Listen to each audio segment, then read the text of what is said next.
ഇപ്പോൾ മുതിർന്ന മാധ്യമപ്രവർത്തകൻ എം ജയചന്ദ്രൻ കൂടി ചേരുകയാണ്. ജയചന്ദ്രൻ, ഒരുപക്ഷെ ഇന്നലെ CPM സംസ്ഥാന സെക്രട്ടേറിയറ്റ് അംഗം എം സ്വരാജ് പറഞ്ഞ വളരെ പ്രസക്തമായൊരു കാര്യമാണ്. അന്നത്തെ സർക്കാർ കുഴിച്ചു മൂടിയത് ഇപ്പോൾ ഇവർ തലയിലേറ്റിക്കൊണ്ട് നടക്കുകയാണ്. അന്ന് വോട്ട് നേടാൻ വേണ്ടി എന്തൊക്കെ കള്ളങ്ങളാണ് പറഞ്ഞത്, ഇപ്പോൾ എല്ലാവരും മലക്കമറിയുകയാണ്. എൻ ശംസുദ്ദീൻ തന്നെ പറഞ്ഞത് കേട്ടില്ലേ? അന്ന് പ്രതിപക്ഷത്തിരുന്നപ്പോൾ പറഞ്ഞതാണ്, പ്രതിപക്ഷത്തിരുന്ന് ഭരണപക്ഷത്തേക്ക് വരുമ്പോൾ വേറൊരു നിലപാട്. ഇതാണോ രാഷ്ട്രീയം? ഇത് ഈ പ്രശ്നത്തില് പ്രധാനപ്പെട്ട ഒരു വ്യക്തതയ്ക്ക് വേണ്ടി നമ്മൾ നിരന്തരം പറയേണ്ടതുണ്ട് എന്ന നില വരുന്നത് കഴിഞ്ഞ വർഷം മുതലാണ്. കാരണം ഈ സർവശിക്ഷാ അഭിയാൻ എന്ന് പറഞ്ഞ SSA സമഗ്ര ശിക്ഷ കേരള എന്ന SSK ആയി മാറുന്നത് 2018 2018 യൂണിയൻ ഗവൺമെന്റ് ഏകപക്ഷീയമാതെ അങ്ങനെ അങ്ങ് മാറ്റുകയാണ്.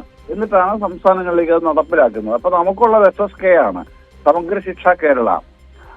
അതിന്റെ പണം എന്ന് പറയുന്നത്, അതിനെ അനുവദിക്കുന്ന പണം എന്ന് പറയുന്നത് 60% യൂണിയൻ ഗവൺമെന്റും 40% സംസ്ഥാന ഗവൺമെന്റുമാണെന്ന് എല്ലാവർക്കും അറിയാമല്ലോ. അപ്പൊ അങ്ങനെ നമ്മൾ ചെലവഴിച്ചുകൊണ്ടിരിക്കുകയാണ്, അതുമുതൽ ചെലവഴിക്കുകയാണ്. അപ്പൊ അങ്ങനെ ഈ ചെലവഴിക്കുന്നതല്ലാതെ ഇവരിങ്ങോട്ട് തരുന്നില്ല.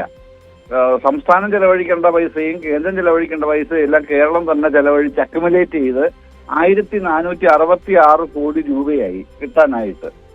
ഈ 1466 കോടി രൂപ കിട്ടാനായിട്ട് അന്നത്തെ പൊതുവിദ്യാഭ്യാസ മന്ത്രി ശിവൻകുട്ടി നിരന്തരം ഇടപെടുകയാണ് യൂണിയൻ ഗവൺമെന്റുമായിട്ട്.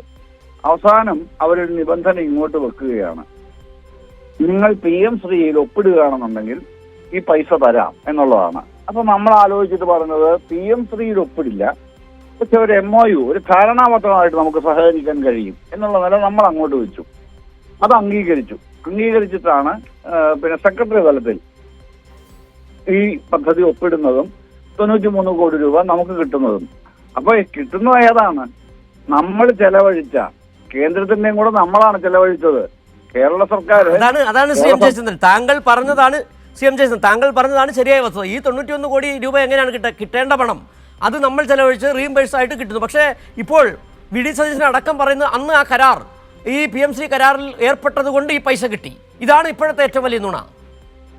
PMCയുടെ കരാറല്ല, ഒരു കരാർ എന്ന് പറയുമ്പം അതിനെ എങ്ങനെയാണ് ഒരു ധാരണാപത്രത്തിന് കരാർ എന്നൊക്കെ പറയാൻ ഒരു മുഖ്യമന്ത്രി സ്ഥാനത്തിരിക്കുന്ന ഒരാൾക്ക് അത്രയ്ക്കും വിവരമില്ല എന്ന് പറയേണ്ടി വരുന്നത് തന്നെ ഖേദകരമല്ലേ? ഒരു MOU എന്താണ്? ഒരു ധാരണാപത്രമാണ്. ഒരു ധാരണാപത്രം ഈ ഒപ്പിട്ടത് തന്നെ നമ്മൾ ചെലവാക്കിയ, കേന്ദ്രം തരേണ്ട പൈസ കൂടെ നമ്മൾ ചെലവാക്കിയിട്ടിരിക്കുകയാണ്. 2018 മുതൽ 60% കേന്ദ്രം